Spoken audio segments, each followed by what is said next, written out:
Hey,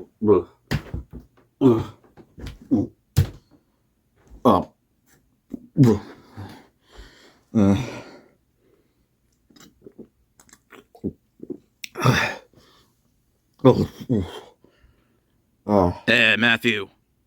Huh? What's going on, man? What do you want? Which one were you again? I forgot. Evie. Yeah, what do you want, Evie? Close enough. Anyways, I was wondering if you wanted to play a game. What kind of game, huh?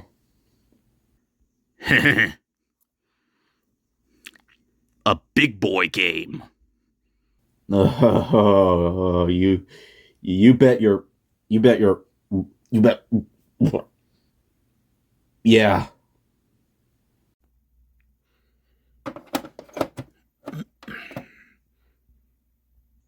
Shh, this is a secret. You can't let Mom know. Otherwise, you know.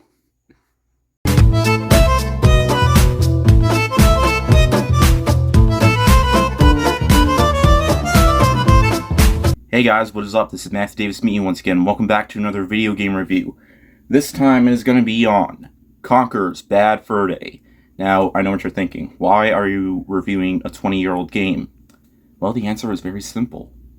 Because I want to, that's why. Sometimes I think to myself, you know, if I ever do beat Conker's Bad Fur Day, I think I might review it. And I did beat it, not too long ago. So I figured, why not talking about it, giving my thoughts on it. If you're unaware what this game is about, it involves a squirrel who is trying to go home after a hangover. However, he runs into some crazy situations. He has to help others with jobs in order for him to get cash. Not just any type of cash, cash that can talk. And meanwhile, there's this evil panther guy who is complaining a lot about his table because it only has 3 legs.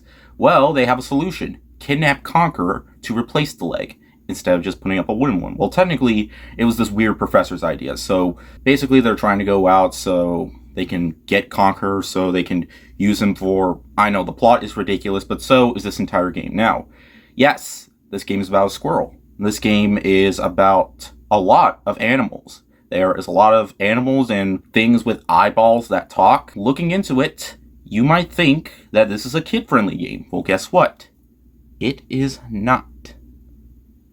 Yep, this game really did earn its M rating, and for good reason, because at the time, this game was supposed to be called something like Conker's Quest or something, Conker 64 or something like that, but Rareware, the developers behind so many classic games such as Banjo-Kazooie and my personal favorite of theirs, GoldenEye 007, the game looked like it had so many similarities to Banjo-Kazooie, and people thought, was this just going to be another kiddie platformer? Like, come on, you've already done something like that. Why not try something else? So they did. They scrapped the entire project, and they decided to make it again, except instead of it being a cute, family-friendly game, it's a cute, crazy roller coaster ride of naughty jokes throughout. This game is filled to the brim with adult humor, such as alcohol, blood, sexual innuendos, swearing, you name it, and the game pretty much has it. There's even a level dedicated to crap. Like, there's literally an entire level made out of crap. And that's not all. There's a boss fight in this game that involves a singing pile of crap. While you're looking at this game, you might think to yourself, yep, this game is crap. Literally. And that's not an insult because there's actual crap in this game. It's filled to the brim with crap jokes. Like, ha. But in reality, this game is far from crap. This game was super well received when it came out, beloved by critics and gamers alike. Unfortunately, it didn't get enough sales, probably due to the fact that the Nintendo 64 was at the end of its life cycle. This is actually probably the game to end the N64's lifespan, and truly with a banger, because this is by far one of my favorite games for the system. It's right up there with GoldenEye, Zelda, Ocarina of Time, Super Mario 64. It's one of the classic N64 games that I feel like every single N64 owner should get. Well, if you decide, you know what, I want to play this game. I'm going to go get myself a copy right now for the N64. Let me stop you right there. That is a very bad idea. You want to know why? This is why. Yeah, it's apparently very hard to find. I was actually really shocked that I was able to get my hands on this. But I did not beat this version, nope. There's actually another version of the game for the Xbox One, part of the Rare Replay Collection Pack, where it includes all of Rare's classic games. Well, almost all of them. It doesn't include Donkey Kong or GoldenEye. It's a shame it doesn't include GoldenEye, but due to licensing issues, but hey, it's still the exact same game, no changes whatsoever. There's also the Xbox version, the original Xbox version, called Conker Live and Reloaded, Conker Live and Reload, or something like that. It's basically a remake with slightly better graphics, but they toned down the swearing a bit. I honestly just recommend playing the original because I just feel like it holds up so well. Though the graphics are dated, I feel like in terms of its gameplay and its humor, it has aged super well. And there isn't that much stuff to collect. The only thing you really collect is money. And most of that money you get through the story. Like, there isn't like any collectibles or anything like that. It's not really a collectathon. It mostly focuses on a straightforward story. A story that is ridiculous in the best possible way. And it has a colorful cast of memorable characters, including a skeleton who has a very big hatred of cats, apparently, who is small and has a very sassy attitude, but he's probably one of the most memorable Grim Reapers in all of gaming. There's also Conker's girlfriend, Barry, who isn't seen that much. She's mostly seen in sort of the beginning a little bit, and she doesn't show up until like the very last mission. And throughout this game is filled to the brim with movie references, such as The Matrix, Saving Private Ryan, A Clockwork Orange, The Wizard of Oz, The Terminator, you name it. It is just filled to the brim with movie references that you'll pretty much know every single one of them. And there are levels dedicated to that. Speaking of the level design, it is very unique. Despite one being made of crap, there's also tons of fun and interesting levels. There's a horror-themed one that kind of reminds me of Resident Evil a little bit. And has me thinking it's kind of what inspired Resident Evil 4 because of its gameplay style, because you're hunting down zombies and stuff like that. And you're in a room with a guy that looks exactly like Dracula from Bram Stoker's Dracula. It is very unique. Now, that's not to say that this game isn't difficult. I struggled a lot throughout the campaign.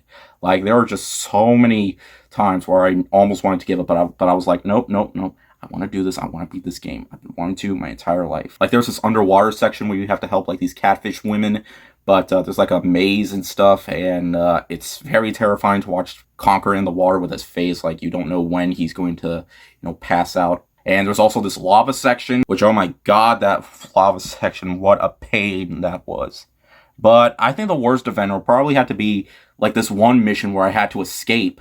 And there's, like, a time limit section. There's, like, lasers that go off if you touch them while fighting off against evil teddy bears. And having to escape off an island filled to the brim with teddy bears with missiles. Missile launchers that can kill you instantly. It's ridiculous. Like, this game just doesn't want to hold your hand. And the combat is very simple. Like, you don't really get any power-ups or anything like that, but that's completely okay, because what makes this game even cooler is when you go to a certain mark that has a B on it, a light bulb will pop up, and Conker will do, like, a specific thing that will trigger something that will stop, like enemies and stuff, with puzzles, because there are quite a bit of puzzles here, and they're kind of difficult, but not really. They're not, like, confusing or anything like that. I have a feeling if you were playing on the N64, it's a little bit tedious, but on the Rare Replay Pack, it's a lot more smoother. And there are cheat codes to the game, and unlike Banjo-Kazooie, where if you use cheat codes too many times, you will pretty much lose your entire game, that's not the case here. You want to use cheat codes, go ahead. They don't really help that much. There's no, like, invincibility code. There is, like, a 50 live code and a very easy mode, but very easy isn't really very easy. It's just with better controls. Like, it doesn't do anything, like, you don't have more health or anything like that. And your health is chocolate, by the way. With all the chocolate that Conker's eaten throughout his journey, I could have sworn by now that he's gotten diabetes. But yeah, the game just has so much to offer, and despite its challenge, it was a game that I just had a blast with. I guess in terms of problems that I do have with the game, there's really not that much. I mean, some of its flaws can be forgiven because it's a much older game. Like, sure, the N64 controls weren't perfect. I guess probably my biggest one would have to be the conclusion. Like, it doesn't really end. Spoilers, by the way. It doesn't really end that much on a happy level. I mean, it had a pretty fun boss fight, one that was challenging, but I was still really satisfied with the last boss, and it involves one of the greatest fourth wall breaks in gaming history. But the conclusion to the game, I felt like was a little bit depressing, and this is supposed to be like a very funny ass game, and it is a very funny ass game. It's just the conclusion I kind of wanted a bit more, as it was a bit like bittersweet. It was a little happy, a little sad, but I don't know. Because of that, it made me wish that we got a sequel. And everybody's been wanting a sequel, but I don't think that's ever going to happen. While sure, there are tons of unsuccessful games that did manage to get sequels. Psychonauts didn't do very well with sales, but that got a sequel years later. And that took a shorter amount of time because the sequel came out like 15, what was it again, 2005? 16 years. And it's been 21 years since Conker's Bad Fur Day came out, so it might never happen, but that's okay. This game is still a fantastic experience with tons of funny Easter eggs and with all of its raunchy humor. This is a very naughty, crazy game that you should never play in front of your parents.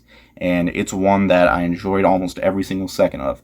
And in the end, guys, this game is a classic, and I still feel like today is definitely still worth playing. There's also a multiplayer mode that I haven't tried out. I do kind of want to try it out because I heard it's supposed to be pretty good. There's like a Sopranos-ish type of guy in there, and involves like, I don't know, there's a lot of shooter mechanics, so it's a mixture of platforming, shooting, puzzle solving. It's a mixture of pretty much everything, and it has all the types of genres, comedy, action, horror. Blending it together in this game just feels like an absolute blessing. This is a game that I feel like might never be released today, which also might be why we will never get a sequel. So, yeah, but hey, this game became a cult classic, and I'm glad that it did. It's one of the craziest games that you will ever play.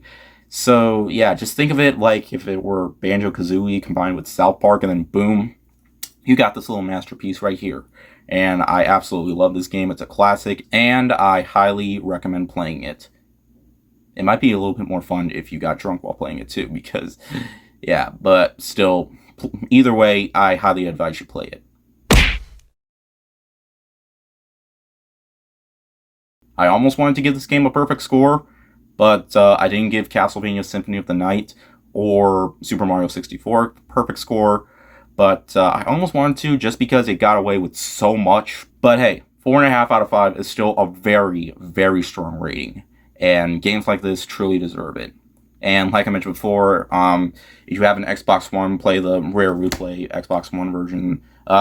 This pack also includes Banjo-Kazooie 1 and 2, plus Nuts and Bolts, Battletoads. Yeah, Battletoads is one of the hardest games ever, but it's a lot easier on this one because you can rewind once in a while.